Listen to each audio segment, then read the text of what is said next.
ጤና ይስጥልን ተከበራችሁ የሬዲዮ ቤተሰቦችና አድማጮች የዕለቱን ዜናዎችን እናሰማችኋለን። ዜናውን እናሰማችን ሀብታሙ አስፋና ታምሩግነን ባለንበት ሰዓት አቆጣጠር የዛሬ መጋቢት 20 ቀን 2018 ዓ.ም ዜናዎችን ከማሰማታችን በፊት አርዕስተ ዜናውን እናስቀድማለን። የተጠናከረ የፋኖ ወታደራዊ እርምጃ፣ አገዛዙ ወታደራዊ አዛዥ መደምሰስ፣ ሚድሮክና ጥሪው፣ አገዛዙና የመፈንቅለ መንግስት ስጋት ድራማ፣ ትግራይና የስልጣን ምልጃ፣ ኢኮኖሚያዊ ቀውሱና የደህንነት መስሪያ ቤቱ፣ የአሜሪካ ዕቅድ፣ ኢራንና እስራኤል የሚሉና ሌሎችም ወቅታዊ ዜናዎች ያለውን ዝርዝሩን ነሆ።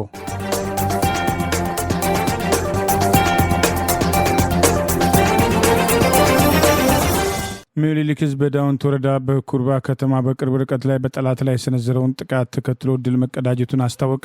አገዛዙ አስቀድሞ ያጭበረበረው ምርጫ ጠባቂነት ባሰማራቸው የሰራዊት አባላት ላይ ድንገተኛ ጥቃት ሰንዝሮ ድል መቀዳጀቱንም አስታውቋል። የአማራ ፋኖ ብሔራዊ ንቅናቄ አፋብን ምስራቅ አማራ ቀጠና ሚኒሊክ ህዝብ 106ኛ ኮር ህዝብ ግንኙነት መምሪያ ዛሬ መጋቢት 20 ቀን 2018 የነበሩ ወታደራዊ ውሎችን አስታኮ ባወጣው መረጃ በኮሩ 31ኛ ክፍለ ጦርና በኮሩ ቃኞች በዳውንት ወረዳ በኩርባ ከተማ በቅርብ ርቀት ላይ ጠላት ላይ የሰነዘሩትን ጥቃት ተከትሎ ሙትና ቁስለኛ ማድረጋቸውን ጠቅሷል። ዛሬ መጋቢት 20 ቀን 2018 ረፋድ 2 ሰዓት ላይ ወደ ቦርዶ 02 ቀበሌ እንቅስቃሴ ባደረገው የጠላት ስልጣን አስጠባቂ ሰራዊት ላይ እርምጃ የተወሰደ ሲሆን ያልጠበቀው ጥቃት ያስተናገደ የአገዛዙ ስልጣን አስጠባቂ ሰራዊት ከ11 በላይ ሲቆስሉ 3ቱ መደምሰሳቸውን አስታውቋል። የአገዛዙ ስልጣን አስጠባቂ ጦር ዘረኛ አመራሮቹ በሚሰጡት ዘር ተኮር ጭፍጨፋ ትዕዛዝ የተሰነዘረበትን ድንገተኛ ጥቃት ተከትሎ ከአካባቢ የቀረ ኃይሉ የፈረጠጠ ሲሆን ያብቴ ከሚባል አካባቢ ሲደርሱ በለቅሶ ስነ ስርዓት ላይ በሚገኙ ሰላማዊ ሰዎች ላይ የሩምታ ተኩስ በመክፈት አቶ ደስታው አሻግሬ የተባሉ ግለሰብን በማቁሰል ሕክምና የተደረገላቸው እንደሆነም ይኸው መረጃ ጠቅሷል። ይህ በእንዲህ እንዳለ ለምርጫ ጣቢያ ዘብነት በቆመ ያገዛዙ ስልጣን አስጠባቂ ወራሪ ሰራዊት ላይ ሚኒሊክ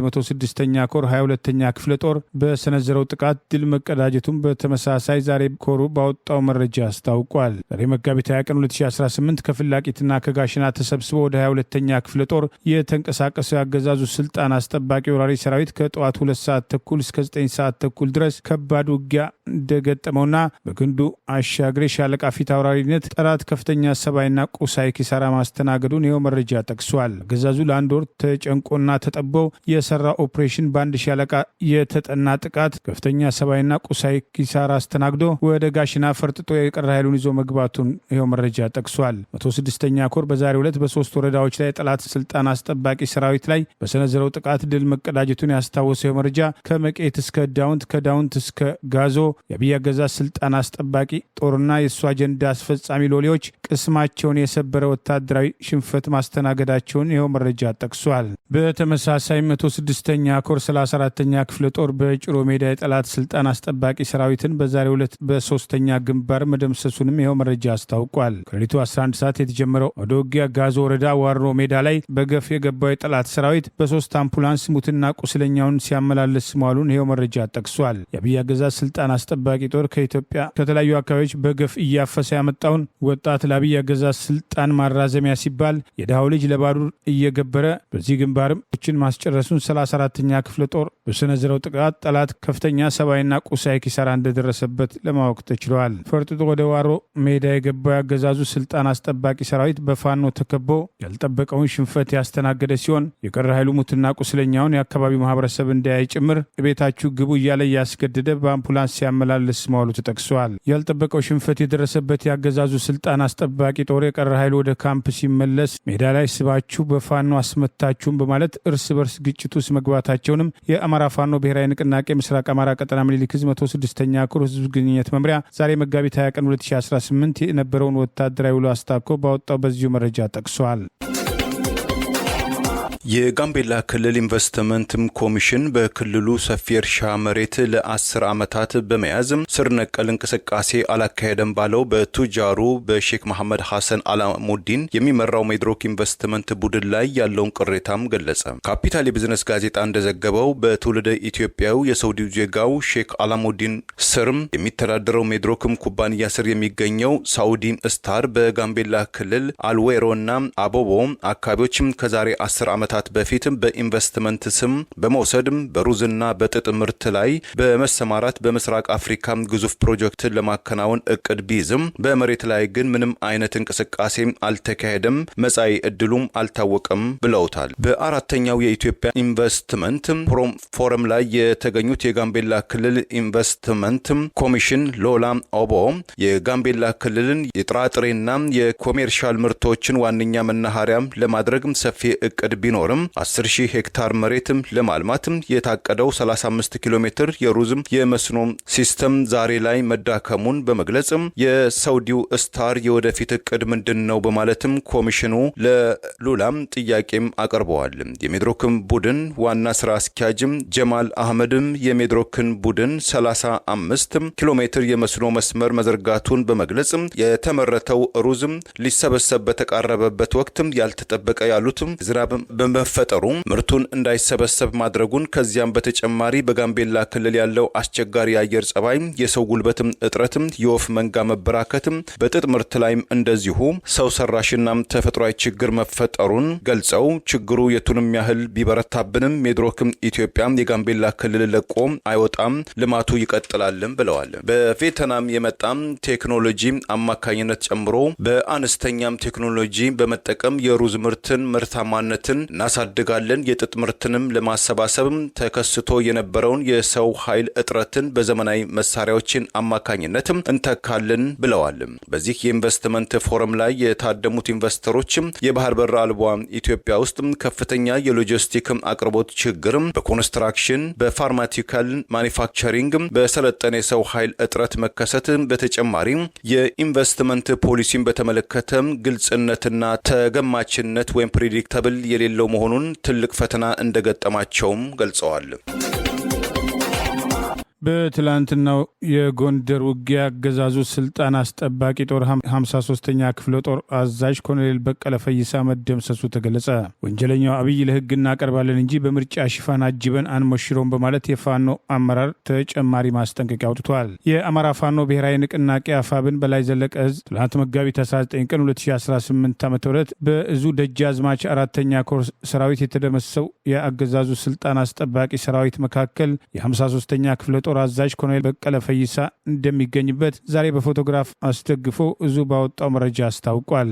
የበላይ ዘለቀ እዝ የህዝብ ግንኙነት ኃላፊ አርበኛ ዮሐንስ ንጉሱ የኮሎኔል በቀለ ፈይሳ በትላንቱ ውጊያ መደምሰስን አስታኮ ባወጣው መረጃ አትምጣ ሲባል መጥቶ በግድ ግንባሩን ብሎ ይግባ ጉድጓድ በማለት ከሁሉም ዩኒፎርም ለባሾች የአብይ ጥምር ተብዮች መሪዎቹን አስደምስሶ በተስፋ መቁረጥ የነሆለለው ተስፋ ቆራጭ አገዛዝ አብይ አህመድ እስኪደመሰስ የሚጠብቅ ይመስላል በማለት የነበረውን ወታደራዊ ውሎ አስታኮ ገልጿል። ትላንት መጋቢት 19 ቀን 2018 የማዕከላዊ አርማጮ ከተሞችና አካባቢዎችን ለመውረር በአምስት አቅጣጫ የመጣው አገዛዙ ስልጣን አስጠባቂ ጦር ከፍተኛ ሰብአዊና ቁሳዊ ኪሳራ እንደደረሰበት የዘገብን ሲሆን ከ60 በላይ የጠላት ኃይል ተደምስሶ የነበረ ሲሆን ከነዚህ መካከል የ53ኛ ክፍለ ጦር አዛዥ ኮሎኔል በቀለ ፈይሳ በደጃዝማች 4ኛ ኮር መደምሰሱን ዛሬ በይፋ አረጋግጧል። ይህ በእንዲህ እንዳለ በንጹሐን ጭፍጨፋ የሚደምቅ የጨበራ ምርጫ አይኖርም፣ ወንጀለኛው አብይ አህመድ ለሕግ እናቀርባለን እንጂ በምርጫ ሽፋን አጅበን አንሞሽረውም በማለት አርበኛ ዮሐንስ ንጉሱ ሙጬ የአማራ ፋኖ ብሔራዊ ንቅናቄ ሰሜን አማራ ቀጠና በላይ ዘለቀ እዝ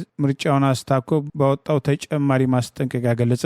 በአብይ የጨበራ ምርጫ አውቀውም ሆነ ሳያውቁ መሳተፍ የሀገራችን መከራ ለማራዘም እንደመደገፍ ይቆጠራል ያለው የፋኖ አመራር በግልም ሆነ በፓርቲ ውክልና ማንኛውም ተሳትፎ ማድረግ ያለ ህዝቡ ፈቃድና ይሁንታ አብይና ግብረ አበሮቹ የጦር ወንጀለኞች መሆናቸውን እየታወቀ በምርጫ እንዳትሳተፉ አበክረን እናሳውቃለን ሲል ቀደም ሲል ንቅናቄ ያወጣውን መግለጫ መሰረት አድርጎ አስጠንቅቋል። ምርጫችን ህልውናችን ማረጋገጥ ነው። አቋማችን የእንቁ አርበኞቻችን ያደራ ቃል ኪዳን መጠበቅና ማስጠበቅ ነው። ምርጫችን የህዝባችን ደህንነት ማረጋገጥ ነው። በንጹሐን ጭፍጨፋ የሚደምቅ የጨበራ ምርጫ አይኖርም። ወንጀለኛውን አብይ አህመድ ለህግ እናቀርባለን እንጂ በምርጫ ሽፋን አጅበን አንሞሽረውም። የሚሞሽሩና የሚያጅቡ ቢኖሩ ወዮላቸው፣ ህልውናችን በአርበኝነታችን በማለት ዛሬ መጋቢት 20 ቀን 2018 ባወጣው በዚሁ መረጃ አስጠንቅቋል። የአማራ ፋኖ ብሔራዊ ንቅናቄ የህዝብ ግንኙነት ኃላፊ አርበኛ አስረስ ማረ ዳምጤ በትላንትናው ዕለት ከዳንሻ በመነሳት በማዕከላዊ አርማጮ ያለውን የወገን ኃይል ለማጥቃት የተንቀሳቀሰው የጠላት ሰራዊት በአማራ ፋኖ ብሔራዊ ንቅናቄ በላይ ዘለቀ እዝ ደጃዝማች 4ኛ ኮር ከባድ ምት ያረፈበት መሆኑን ዛሬ ባወጣው መረጃ አስታውሶ ይህንን ሰራዊት ከመሩት ከፍተኛ መኮንኖች መካከል የ53ኛ ክፍለ ጦር ዋና አዛዥ ኮሎኔል በቀለ ፈይሳ በዚህ ውጊያ መደምሰሱን ተረጋግጧል ሲል ዛሬ መጋቢት 20 ቀን 2018 ባወጣው ተጨማሪ መረጃ ገልጿል። ይህ በእንዲህ እንዳለ በአማራ ክልል ባህር ዳርን ጨምሮ በተለያዩ ከተሞች ያገዛዙ ስልጣን አስጠባቂ ባንዳ ሚሊሻ፣ አድማ ብተናና የከተማ ፖሊሶች ካገዛዙ ጦር ጋር በመቀናጀት የምርጫ ካርድ ነዋሪዎች በግድ እንዲያወጡ ጫና እያደረጉ ሲሆን የምርጫ ካርድ ያልወጣ ይታሰራል፣ ምንም አይነት አገልግሎት አያገኝም፣ በሰላም ወጥታችሁ መግባት የምትፈልጉ ከሆነ የምርጫ ካርድ ማውጣት ግዴታ ነው የሚል ህዝቡን በኃይል እያስገድዱ መሆናቸው ታውቋል። የትኛውም ምርጫ አስፈጻሚም ሆነ የምርጫ እንቅስቃሴ የሚያደርግ በአማራ ህዝብ ላይ ጦርነት የከፈተው ግልጽ ተባባሪ መሆኑን አውቆ ከዚህ ድርጊት እንዲቆጠብ ይህንንም በማያደርጉ ላይ የማያዳግም እርምጃ እንደሚወስድ የአማራ ፋኖ ብሔራዊ ንቅናቄ አስቀድሞ ማስጠንቀቁ አይዘነጋም። አንዳንድ አካባቢዎች ላይ በምርጫ አስፈጻሚነት የተመደቡ ራሳቸውን ማግለል መጀመራቸው የተጠቀሰ ሲሆን በፋኖ ቁጥጥር ስር የዋሉ አመራሮችም ምርጫውን ማድረግ የሚቻልበት ሁኔታ እንደሌለ በአማራ ህዝብ ላይ ጦርነት የከፈተው አገዛዝ አስቀድሞ የተኩስ አቁም በማድረግ ወራሪውን ጦር ከክልሉ ሊያስወጣ ይገባል የሚለው አስተያየት እስከ መስጠት መድረሳቸው አይዘነጋም። መፈንቅለ መንግስት እንዳይደረግብን ጸልዩ ያሉት የከንቲባ አዳነች አቤቤ ንግግር በአዲስ አበባ መነጋገሪያ ሆኗል። ከንቲባ አዳነች አቤቤ ሰሞኑን የእምነት አባቶችን በመሰብሰብ መፈንቅለ መንግስት እንዳይደረግ ለመሪዎች ጸልዩ ይላል መጽሐፍ ቅዱስ ጸልዩ በማለት ያደረጉት ንግግር በአዲስ አበባ ሰፊ መነጋገሪያ ሆኗል። ሰዎቹ ተጨንቀው ማስጨነቅ ጀምረዋል፣ ተሸብረው እያሸበሩ ነው በማለት አገዛዙ ስጋት ላይ መውደቁን በግልጽ የሚያሳይ እርምጃ መሆኑን ህዝቡ በስፋት መነጋገር ጀምረዋል። በአሁኑ ወቅት የሃይማኖት አባቶች ለእውነት አልቆሙም የሚል ወቀሳ ከተለያዩ አቅጣጫዎች እየተሰነዘረ ሲሆን በአገሪቱ ይህ ሁሉ የንጹሐን ደም ሲፈስ ብሔርና ሃይማኖት ተኮር ጥቃቶች ሲፈጸሙ የሃይማኖት አባቶች እንኳን ለአገዛዙ ለህዝቡ ጸልየው ድህነትና ምሕረት ማምጣት አልቻሉም፣ ለእውነት መቆም አልቻሉም፣ በአደባባይ ስርዓቱን አልገሰጹም የሚሉ ወቀሳዎች ሲነሱ የቆዩ ሲሆን ጸልዩልን፣ በመጽሐፍም እንድትጸልዩ ታዛችኋል፣ መፈንቅለ መንግስት እንዳይደረግብን ያሉት የከንቲባ አዳነች አቤቤ ስጋት ግን ስርዓታቸው ማንም የሚገፋንና የሚጥለን የለም በሚል በህዝብ ላይ ሲፈጽም የነበረውን ግፍ ተከትሎ የሰሞኑ ስጋታቸውን የሚያሳየው ንግግራቸው የከተማው መነጋገሪያ ሆኗል። ዜጎችን በኮሪደር ልማት ጫካ ፕሮጀክትና የወንዝ ዳር ፕሮጀክት ስም ከቀያቸው እያፈናቀሉ ምትክ ቦታና መውደቂያ ሳይሰጡ የተወሰኑ ካድሬዎቻቸውን በማስደሰት የከተማዋን ነዋሪ እንደ ባይተዋር በመቁጠር ሲፈጽሙት የነበረውን ድርጊት የሚያውቀው ህዝብ የከንቲባዋን ንግግር ያገዛዙ መጨረሻ መጀመሪያ መሆኑን በግልጽ የሚያሳይ እርምጃና ለህዝቡ ለውጥ ተስፋ መፈንጠቁ ታውቋል።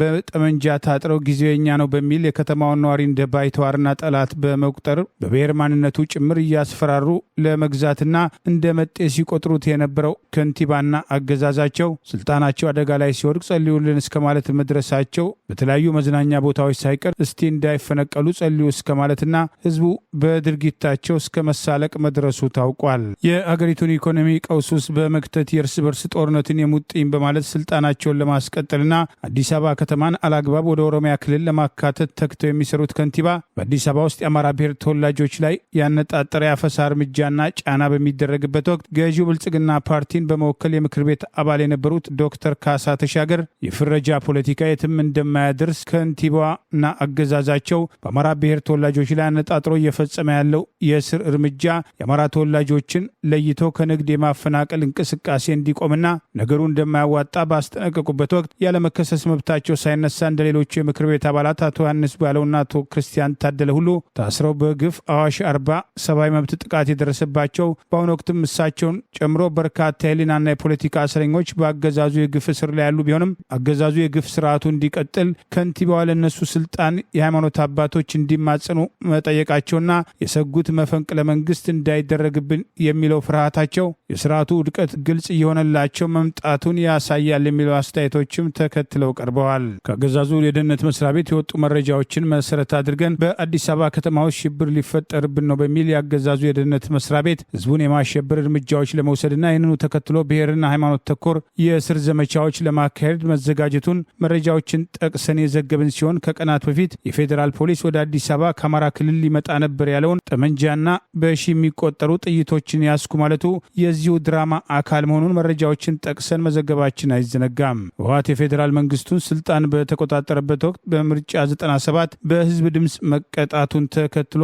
በአዲስ አበባ ከተማ መስከረም 1998 ዓ.ም በታክሲ ላይና በካራ ቆሬ በተዘጋ ቤት ውስጥ ከእስር ቤት ያወጣቸውን የቀድሞ ኦሮሞ ብሔራዊ ኮንግረስ ፓርቲ አባላት ጭምር በመግደል ኦነግ የተቀነባበረ የቦምብ ጥቃት ፈጸመ ማለቱን በጊዜ አሜሪካ ልዩ መልእክተኛ ቪኪ ሃልሰን ለመንግስታቸው በሚስጥር የላኩት መረጃ ከዓመታት በኋላ በዊኪሊክስ መጋለጡ መነጋገሪያ ሆኖ እንደነበር አይዘነጋም።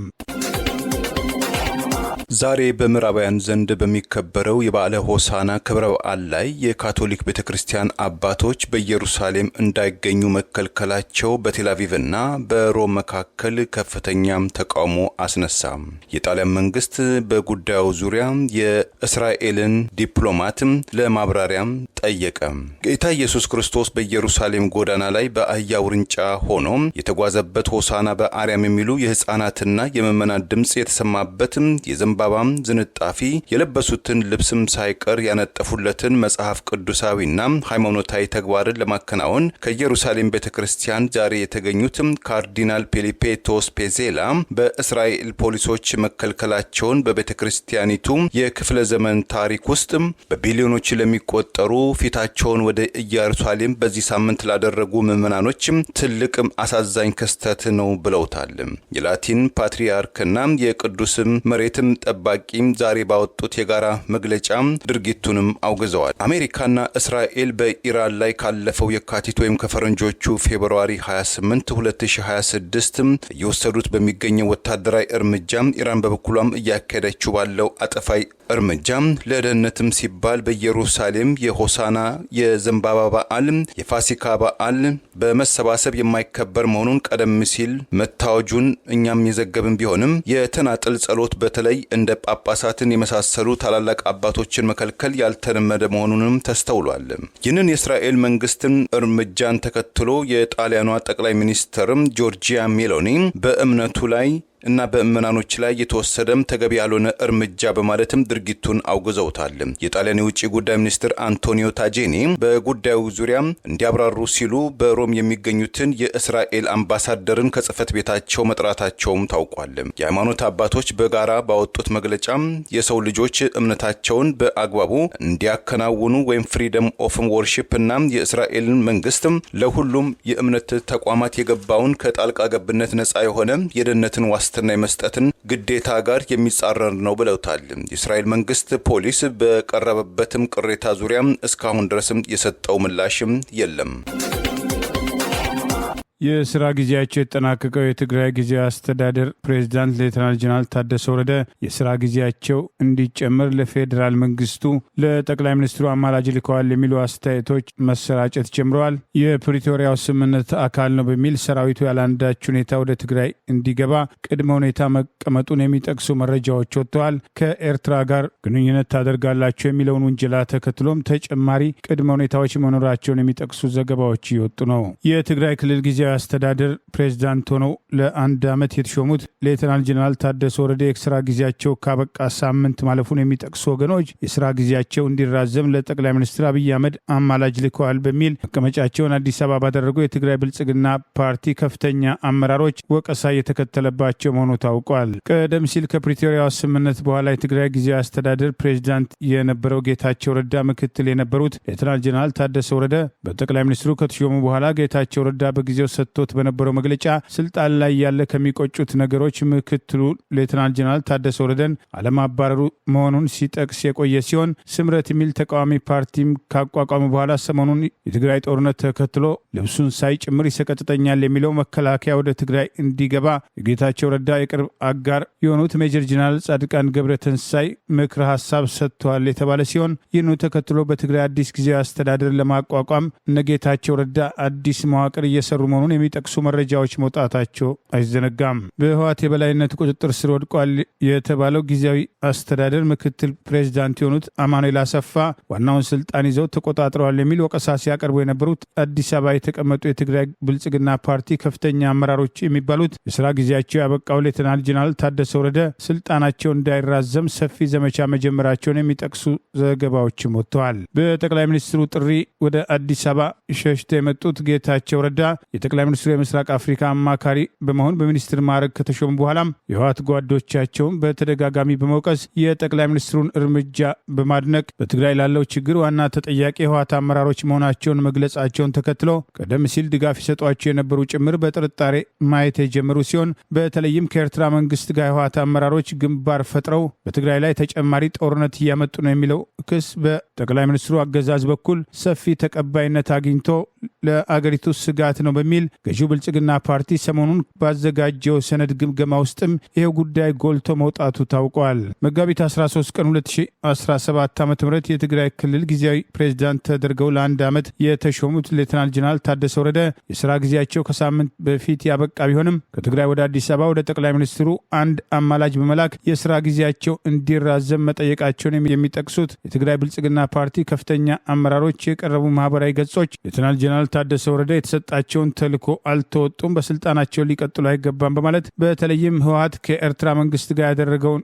ግንኙነት አይተው እንዳላየ በመሆን ጌታቸው ረዳ በወረደ ማግስት ለተሰጣቸው ስልጣን የፈረሙትን ቃል ኪዳን አላከበሩም፣ ጠቅላይ ሚኒስትሩ የስራ ጊዜያቸውን ሊያራዝሙ አይገባም የሚል እነዚሁ ለቤተ መንግስቱ የቀረቡ የትግራይ ብልጽግና ፓርቲ ከፍተኛ አመራሮች ማህበራዊ አፈቀላጤዎች ወቀሳቸውን አጠናክረው ቀጥለዋል። ጠቅላይ ሚኒስትሩ ከፕሪቶሪያ ስምምነት ማግስት በአማራ ህዝብ ላይ የተከፈተውን ጦርነት ተከትሎ ህወሓት ወታደራዊ ድጋፍ እንዲሰጥ ያቀረቡት ጥያቄ ተቀባይነት ማጣትና በተለይም የህወሓቱን ሊቀመንበር ዶክተር ደብረጽዮን ገብረ ሚካኤልን ጽህፈት ቤታቸው በመጥራት ከፋኖም ሆነ ከኤርትራ መንግስት ጋር የምትተባበሩ ከሆነ ሰሜኑን ጋዛ አድርገዋለሁ በማለት የሰጡት ማስጠንቀቂያና ዘለፋ የህወሓት አመራሮች ከኤርትራ መንግስት ጋር ለመተባበር እንዳስገድዳቸው የሚጠቅሱ መረጃዎች ሲወጡ መቆየታቸው አይዘነጋም። የኢትዮጵያ የጤና ባለሙያዎችን ጨምሮ በተደራጀ መንገድ የስራ ማቆም አድማ ለማድረግ ሊንቀሳቀሱ ይችላሉ በሚባሉ ላይ አገዛዙ በደህንነት መስሪያ ቤት ከወዲሁ ማስፈራራት ቀጥሏል። የጤና ባለሙያዎች በበኩላቸው እኛ ልዩ መብት አልጠየቅንም፣ የጠየቅነው ፍትህ ነው በማለት ጥሪያቸውን ማቅረብ ቀጥለዋል። በአገሪቱ ለተከሰተው ኢኮኖሚያዊ ችግር የተሳሳተ ኢኮኖሚ ፖሊሲና የጦርነት አማራጭን በመከተል የአገሪቱን ልጅ ፕሮጀክቶች እያባከነ የሚገኘው አገዛዝ የኢራንን ጦርነት ሽፋን በማድረግ ኢኮኖሚያዊ ቀውሱን ምክንያት ለማድረግ ቢሞክርም ከኢራን ጦርነት በፊት ባለፉት 3 ዓመታት በአማራ ህዝብ ላይ የተከፈተው ጦርነት በተለያዩ አገሪቱ አካባቢዎች በኃይል አማራጭ ችግሮችን ለመፍታት የሚያደርገው እንቅስቃሴ ለኢኮኖሚያዊ ቀውሱ የጸጥታው መደፍረስ ከፍተኛ አስተዋጽኦ ያደረገ ሲሆን የአገሪቱን ከፍተኛ ሀብት እየበላ ያለው ጦርነት በልጅ ልጅ ፕሮጀክቶችና የአገዛዙ ማናለብኝነት በህዝቡ ኑሮ ላይ ዕለት በዕለት እያደረሰ ያለውን ችግር ተከትሎ ሰፊ ተቃውሞ ሊነሳ ይችላል በሚል ስጋት የአገዛዙ የደህንነት መስሪያ ቤት ልዩ ግብረ ኃይል አቋቁመው የተቃውሞ እንቅስቃሴ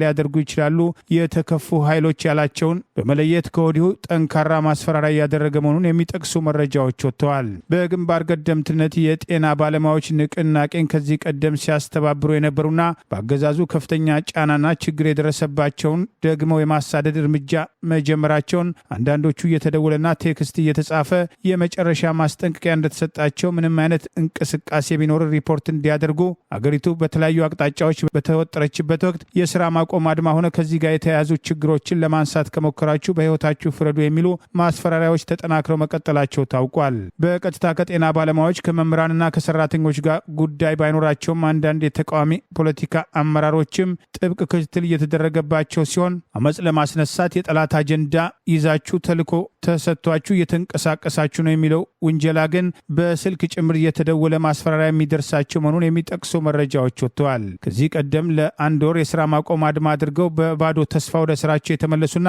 ዛሬም ጥያቄያቸው ያልተመለሰ የኢትዮጵያ ጤና ባለሙያዎች ዛሬ በማህበራዊ ገጻቸው እኛ ልዩ መብት አልጠየቅንም፣ የጠየቅነው ፍትህ ነው፣ መንግስት የሚከተሉትን እርምጃዎች እንዲወስድ እንጠይቃለን በማለት እውነተኛ መፍትሄ እንዲሰጣቸው ዛሬም ጥሪ አቅርበዋል። በአገሪቱ ለተከሰተው የኑሮ ችግር የተሳሳተ ኢኮኖሚ ፖሊሲ፣ የብር የመግዛት አቅም መዳከም፣ ዜጎች በነጻነት ተንቀሳቅሰው ሰርተው የሚገቡበት ሁኔታ አለመፈጠር፣ በጠመንጃ ኃይል ችግሮችን እፈታለሁ ያለው አገዛዝ በአማራ ህዝብ ላይ የከፈተው ጦርነትና በኦሮሚያ ክልልም ከኦነግ ጋር አድርገዋለሁ የሚለውን ጦርነት ተከትሎ የሰላም መደፍረስ ለኢኮኖሚ ችግሩ ከፍተኛ አስተዋጽኦ ያደረገ ሲሆን ከፍተኛ የአገሪቱ ሀብት እየባከነ ያለውን በጦርነትና ለጦር መሳሪያ ወጪ መሆን የህዝቡን መሰረታዊ ፍላጎቶች ወደ ጎን በማድረግ መድኃኒትና ነዳጅን ጭምር አልደጉምም ያለው አገዛዝ በተቃራኒው ለብልጭልጭ ፕሮጀክቶችና ለጦር መሳሪያ የሚያወጣው ወጪ በህዝብ ውስጥ ሰፊ ትኩረት እያገኘ መምጣቱና የኢራን ጦርነት ሳይሆን ችግሩ የሀገራችን ጦርነት ኢኮኖሚውን እያዳከመ ይገኛል፣ ጦርነቱ በአስቸኳይ ሊቆም ይገባል የሚሉ ድምጾችን ለማፈን እየተንቀሳቀሰ መሆኑን ተገልጿል።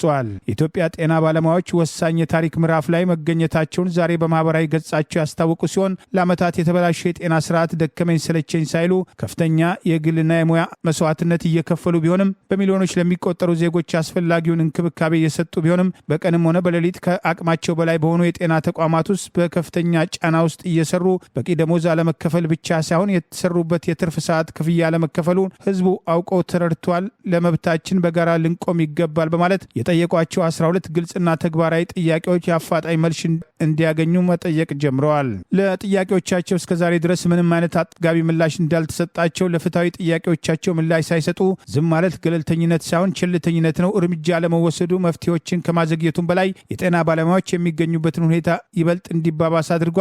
ከሁሉም በላይ ደግሞ ሌሎች የመንግስት ሰራተኞች የሚያገኟቸው ጥቅማ ጥቅሞችና ማሻሻያዎች እኛ እንደማይመለከቱ ተደርጎ መታሰቡ በመንግስት አገልግሎት ዘርፍ ውስጥ ያለው ኢፍትሐዊነትና ቅሬታ ይበልጥ አጉልቶታል በማለት ችግራቸውን ገልጸዋል። የኢትዮጵያ ጤና ባለሙያዎች ከዚህ ቀደም ያደረጉትን የስራ ማቆም አድማ ተከትሎ ለአንድ ወራት ጠንካራ የስራ ማቆም አድማ ያደረጉት ሲሆን እንቅስቃሴውን ተከትሎ በግፍ የተገደሉ የታሰሩና ከስራ የተባረሩ የተሳደዱ ያሉትን ያህል ሁለተኛ ዙር የስራ ማቆም አድማው በመክሸፉ አገዛዙ የልብ ልብ እንደተሰማው ተደጋግሞ በወቀሳ ሲነሳ ቆይቷል። የጤና ባለሙያዎች፣ መምህራንና ሌሎች የመንግስት ሰራተኞች በመተባበር ቢያንስ ለቀናት የስራ ማቆም አድማ ቢያደርጉ በኑሮ የተማረረው ህዝብ ትግሉን ሊቀላቀል እንደሚችል የተለያዩ ፍንጮች እንዳሉ ይህንኑ ግምገማ መሰረት አድርጎ አገዛዙ ስጋት ላይ መውደቁን የሚጠቅሱ መረጃዎችም ወጥተዋል።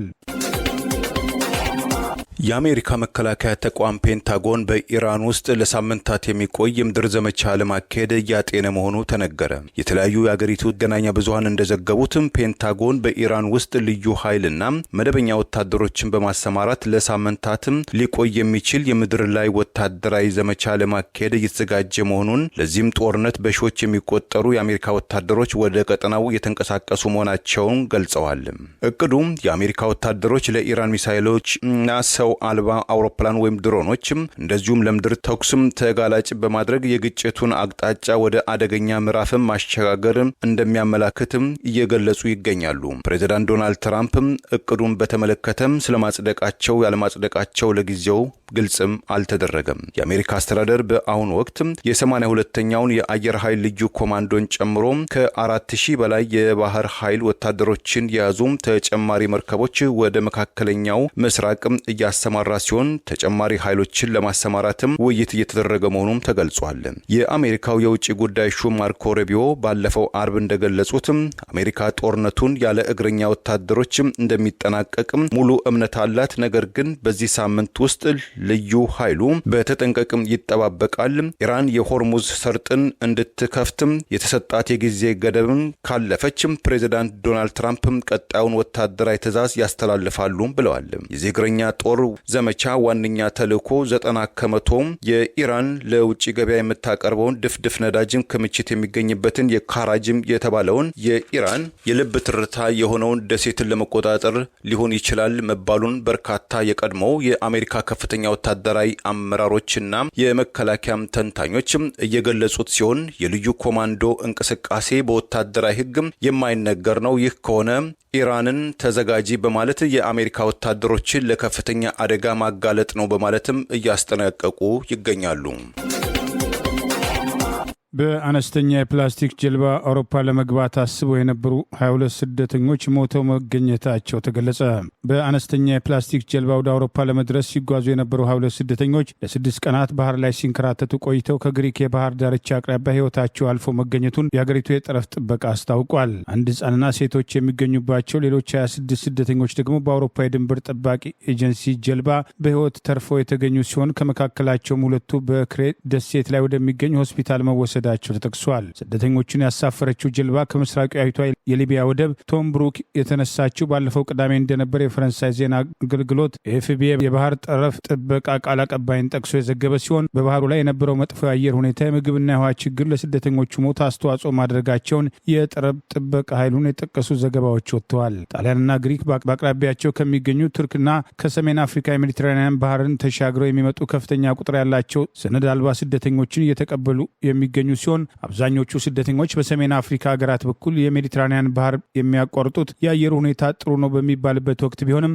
የግሪክ የባህር ጠረፍ ጥበቃ ኃይል እንዳለው በጉዞ ላይ በትንሿ ጀልባ ላይ የነበሩ ስደተኞች አቅጣጫቸውን ስተው ካለ ውሃና ምግብ ለ6 ቀናት ባህር ላይ መቆየታቸውንም አስታውቋል። በመጨረሻም ጀልባዋ ከግሪክ ክሬት ደሴት በስተደቡብ የባህር ዳርቻ ላይ ስትቆም በጠረፍ ጥበቃዎች ልትገኝ የቻለች ሲሆን ከዚህ ጀልባ ጉዞ ጋር በተያያዘ ዕድሜያቸው 19ና 22 የሆኑ 2 ደቡብ ሱዳናውያን ወንዶች ሰዎቹን በህገወጥ መንገድ በማዘዋወር ተጠርጥረው በቁጥጥር ስር መዋላቸውን የግሪክ ባለስልጣናት አስታውቀዋል። ወደ ሀገሪቱ በህገወጥ መንገድ በመግባትና በግዴለሽነት የሰው ህይወት እንዲጠፋ በማድረግ የተጠረጠሩት 2 ሰዎች በአሁኑ ጊዜ ምርመራ የተካሄደባቸው እንደሚገኝ የወጡ መረጃዎች ጠቅሰዋል። የባህር ጠረፍ ጥበቃ እንዳለው በህይወት ከተረፉት መካከል 21 የባንግላዴሽ፣ 4 የደቡብ ሱዳንና ሌሎች ደግሞ የቻድ ዜጎች ሲሆኑ ባለፈው የአውሮፓውያን ዓመት ብቻ ቢያንስ 41696 ስደተኞች በባህር በኩል ተሻግረው ወደ ግሪክ መድረሳቸውን የተባበሩት መንግስታት ድርጅት የስደተኞች ተቋም ኤጀንሲ ዩኤንኤችሲአር የገለጸ ሲሆን በዚህ ዓመትም በ3 ወራት ብቻ ከ4000 በላይ የሚሆኑ መድረሳቸው ተጠቅሷል። በቂ ምግብና ውሃ እንዲሁም የህይወት አድን ጃኬት የሌላቸው ከመሆናቸውም በተጨማሪ ጀልባዎቹ የተጨናነቁ ሲሆን ጉዞዎቹ የሚደረጉትም በተለይም መጥፎ የአየር ሁኔታ ባለበት ጊዜ የበለጠ አደገኛ ሁኔታ እንደሚፈጥር የተባበሩት መንግስታት ስደተኞች ድርጅት መረጃ እንደሚያመለክተው ባለፈው የፈረንጆቹ ዓመት ብቻ 103 ሰዎች ህይወታቸው ማለፉን ወይም የደረሱበትን እንደማይታወቅ ገልጸዋል። ይህ በእንዲህ እንዳለ ሰሞኑን በጅቡቲ የባህር ዳርቻ አቅራቢያ ስደተኞችን አሳፍራ ስትጓዝ የነበረች ጀልባ በመገልበጡ አሳዛኝ የህይወት መጥፋት መከሰቱን የጅቡቲ የባህር ዳርቻ ጥበቃና ዓለም አቀፉ የስደተኞች ድርጅት አይኦኤም ማስታወቃቸውን ጠቅሰን መዘገባችን አይዘነጋም። በአቦክ አካባቢ በደረሰው አስደንጋጭ አደጋ ቢያንስ 9 ሰዎች አስክሬን የተገኘ ሲሆን ከነዚህ መካከል 3ቱ ሴቶች መሆናቸውን ጀልባዋ በአጠቃላይ 320 የሚሆኑ ስደተኞችን አሳፍራ በመጓዝ ላይ ሳለች በደረሰባት አደጋ 266 የሚሆኑት በባህር ዳርቻ ጠባቂዎች ሊተርፉ የቻሉ መሆናቸውን አይዘነጋም። በአደጋው ሳቢያ የደረሱት ያልታወቁና ደብዛቸው የጠፋ 45 ስደተኞች የመፈለግ ስራው በከፍተኛ ሁኔታ ቢቀጥልም እስካሁን ድረስ የት እንዳሉ ፍንጭ ዛሬም ድረስ አልተገኘም።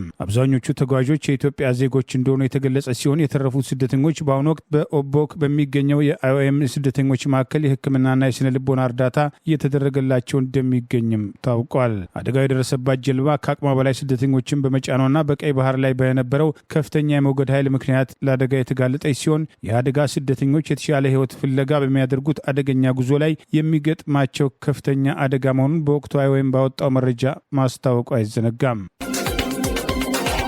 በጎረቤት ሶማሊያ ደቡብ ምዕራብ ግዛት የተካሄደው ምርጫም የፌዴራል መንግስቱ አልቀበልም አለ። በመቃደሾና በባይዶዋ መካከል ልዩነት መፈጠሩም ተገለጸ። የፌዴራል መንግስቱ በቱርክ የሰለጠኑ ዘመናዊ ወታደሮችን ወደ ቀጠናው መላኩም ተገለጸ።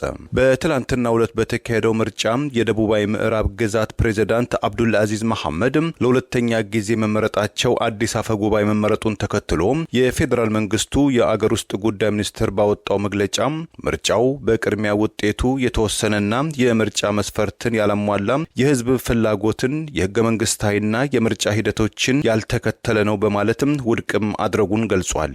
የሶማሊያ የአገር ውስጥ ሚኒስትር በማከልም ምርጫው በተካሄደ በ24 ሰዓት ውስጥ ውጤቱ ይፋ መደረጉ ግልጽነት ይጎድለዋል፣ የህዝቡንም ተሳትፎነትን ከጥያቄ ውስጥ ይከታል። በዚህ ሂደት የፌዴራል መንግስቱና የደቡባዊ ምዕራብ ግዛት ፖለቲካዊ አውድን ያወካል። ምርጫው በአጠቃላይ በሩጫ የተከናወነ ነው በማለትም የምርጫውን ሂደትና ውጤቱንም አጣጥሎታል። የጊዜያዊ አስተዳደሩ ዋና ከተማ በሆነችው ባይዶዋ ላይ በተካሄደው ምርጫም ዶክተር አሊ ሳኢድ ፋኪ አፈጉባኤ በማድረግ ፕሬዝዳንቱ አብዱል አዚዝ ለቀጣዩ 5 ዓመታት በስልጣን እንዲቆዩ ውሳኔ የሰጠው የደቡብ ምዕራብ ግዛትም ያካሄደው ምርጫም ከፌዴራል መንግስቱ እውቅና ቢነፈግም የቀድሞው የሶማሊያ ፕሬዝዳንቶች መሐመድ አብዱላሂ ፈርማጆና ሸሪፍ ሼክ አህመድ ምርጫውን በመደገፍም ለተሿሚዎቹ እንኳን ደስ አላችሁ እያላችሁም ሹመት ያዳብር የሚል መልእክት ማስተላለፋቸውም ታውቋል። ይህ ከቀድሞቹ የሶማሊያ ፕሬዚዳንቶች ይሁንታ ያገኘው የደቡባዊ ምዕራብ ሶማሊያ ግዛት ምርጫ በቋፍ ላይ የሚገኘውን የሶማሊያ ፖለቲካዊ ወደ ተካረረ አውድም ሊከተው እንደሚችል ተሰክቷል። ፑንትላንድና ጁባላንድ ከፌዴራል መንግስቱ ጋር ቀደም ሲል ግንኙነታቸውን ማቋረጣቸውን ይታወሳል። የአፍሪካ ህብረት በበኩሉ በሶማሊያ ፌዴራላዊ መንግስትና በደቡባዊ ምዕራብ ግዛት መካከል የተፈጠረው የፖለቲካ ተቃርኖ ከስጋት ውስጥ እንደከተተው በመግለጽ ሁለቱም ወገኖችም ለሶማሊያ የግዛት አንድነት፣ ደህንነት፣ የሰብአዊ ጉዳይ ሲባል ልዩነታቸውን በጠረጴዛ ዙሪያ እንዲያቋጩ ኮሚሽኑም ጥሪ አቅርቧል። በሌላ በኩል ምርጫው ያልተቀበለው የፌዴራል መንግስቱም ከባይዶዋም 64 ኪሎ ሜትር ምዕራባዊ አቅጣጫ በቱርክ የሰለጠኑ ወታደሮቹን ማሰማራቱ ይህም ውጥረቱ ከተፈጠረ የማጥቃት እርምጃ ለመውሰድ ያለመ መሆኑን የአገር ውስጥ መገናኛ ብዙሃን ዘግበዋል።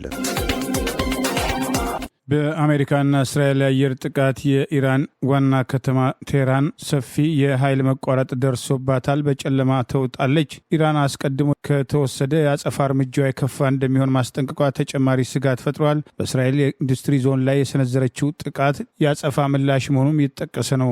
ፕሬዚዳንት ዶናልድ ትራምፕ አስቀድመው 48 ሰዓት የሰጡበትና በኋላም በ10 ቀናት ያራዘሙት የኢራን የኃይል ማመንጫ ላይ የሚሰነዘረው ጥቃት ቀነ ገደብ ከመድረሱ በፊት የአሜሪካና የእስራኤል አየር ኃይል በኢራን መዲና ቴህራን የሚገኘውን የኤሌክትሪክ መረብ በአየር ጥቃት ጉዳት ያደረሱ ሲሆን ይህንኑ ተከትሎ ከተማዋ በጨለማ ተውጣለች። 12 ሚሊዮን ነዋሪዎች በሚኖሩበት የኢራኗ ዋና ከተማ ቴህራን በርካታ አካባቢዎች ላይ መጠነ ሰፊ ኃይል መቋረጥ የተከሰተ ሲሆን ኢራን ይህ ጥቃት ከደረሰ ተመሳሳይ ጥቃት በአሜሪካ አጋሮችና በእስራኤል ላይ ጥቃት እንደምትሰነዝር ማስጠንቀቋ አይዘነጋም። ኢራን በዋና ከተማዋ ቴህራን የኤሌክትሪክ ኃይል ላይ ጥቃት ከመሰንዘሩ በፊት በደቡባዊ እስራኤል በሚገኝ የኢንዱስትሪ ማዕከል ላይ የሚሳኤል ጥቃት የፈጸመች ሲሆን ቴህራን በኢንዱስትሪ ማዕከሉ ላይ በፈጸመችው የሚሳኤል ጥቃት የኬሚካል ማምረቻ ፋብሪካ በእሳት መያያዙ ተገልጿል። ጥቃቱን ተከትሎ በአካባቢው የሚገኙ ሰራተኞችና ነዋሪዎች ደህንነቱ በተጠበቀ ስፍራ እንዲጠለሉ መደረጋቸው ታውቋል። ኢራን አሜሪካና እስራኤል ለሚፈጽሙባት ጥቃት በአጸፋ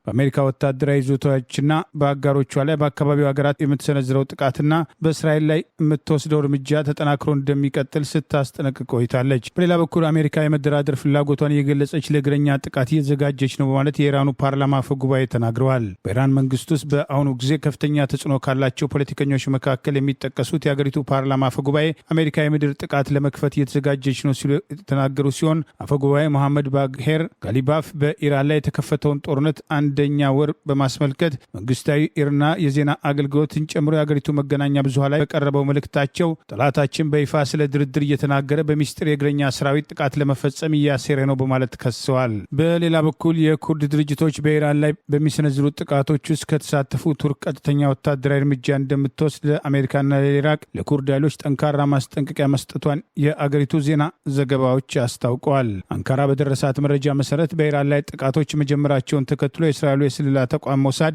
ከኩርዲስታን ሰራተኞች ፓርቲና ከኢራኑ ክንፍ ጋር ድርድር ለማድረግ መሞከሩን የዚህ ዓላማ ቱርክ በአሸባሪነት የምትፈርጃቸው እነዚህም ቡድኖች በጦርነት ውስጥ እንደ የብስ ተላላኪ ኃይሎች ለመጠቀም ተሞክረዋል በማለት የአገሪቱ ፕሬዚዳንት ኤርዶጋን ከአሜሪካው ፕሬዚዳንት ዶናልድ ትራምፕ ጋር በስልክ ባደረጉት ውይይት እንዲህ ያለው እቅድ በጽኑ መቃወማቸውን የሚጠቅሱ ዘገባዎች ወጥተዋል። የቱርክ አቋም የኢራንን ግዛት አንድነት በመጠበቅ ረገድ ግልጽ መሆኑን ያስታወሱት ኤርዶጋን ልክ በሶሪያ እንዳደረግነው ሁሉ እዚህም ምንም አይነት ሁኔታ ቢፈጠር ወታደራዊ ጣልቃ ገብነት እናደርጋለን ሲሉ ማስጠንቀቃቸውን የሚጠቅሱ መረጃዎች ወጥተዋል። ስለሚካሄዱ ሂደቶች የሚነገሩ ታሪኮችን አንሰማም፣ ጥቃት እንሰነዝራለን፣ በሶሪያ ምን እንደተፈጠረ አይታችኋል፣ እዚህም ተመሳሳይ ነገር እናደርጋለን፣ በክልሉ የጦርነት እሳትን ለማስፋፋት በሚደረግ አነስተኛ ሙከራ ላይ አስፈላጊውን እርምጃ እንወስዳለን ሲሉ የቱርኩ ፕሬዚዳንት መናገራቸውን የሚጠቅሱ ዘገባዎች ወጥተዋል። በሌላ በኩል ፓኪስታን በኢራን ጦርነት ዙሪያ የሳውዲ የቱርክና የግብጽ ከፍተኛ ዲፕሎማቶችን ለስብሰባ የጠራች ሲሆን ከሳውዲ አረቢያ ከግብጽና ከቱርክ የተውጣጡ ከፍተኛ ዲፕሎማቶች በኢራን ላይ የተካሄደ ባለው የአሜሪካ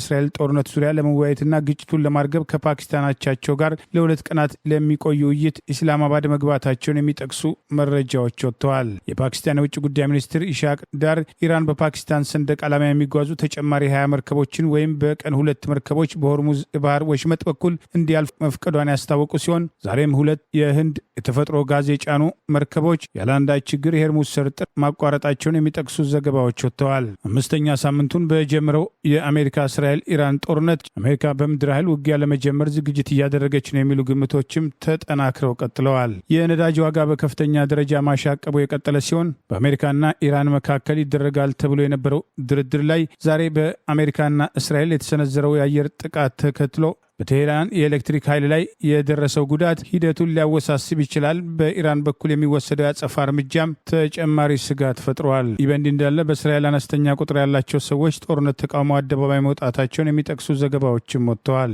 ለዛሬ ያሉን ዜናዎች እነዚህ ናቸው። ዜና ውስጥ አደምጡ ለቆያቸው የህብር ሬዲዮ ቤተሰቦችና አድማጮች ምስጋናችን ድረሳችሁ። የህብር ሬዲዮ ኦፊሻል ዩቲዩብ ቻናላችንን ሰብስክራይብ ያላደረጋችሁ ሰብስክራይብ በማድረግ በተጨማሪም የደውል ምልክቱን በመጫን የህብር ሬዲዮ ቤተሰብ እንድትቀላቀሉ በአክብሮት እንጋብዛለን። እንደ ወትሮ ሁሉ የህብር ሬዲዮ ቤተሰቦች ፕሮግራሞቻችንን ላይክ በማድረግ ሼር በማድረግ አስተያየቶቻችሁን በመስጠት አብሮነታችሁን እንድትገልጹ በአክብሮት እንጠይቃለን። በድጋሚ እናመሰግናለን። ጤና ይስጥልን። ቸር እንቆይ።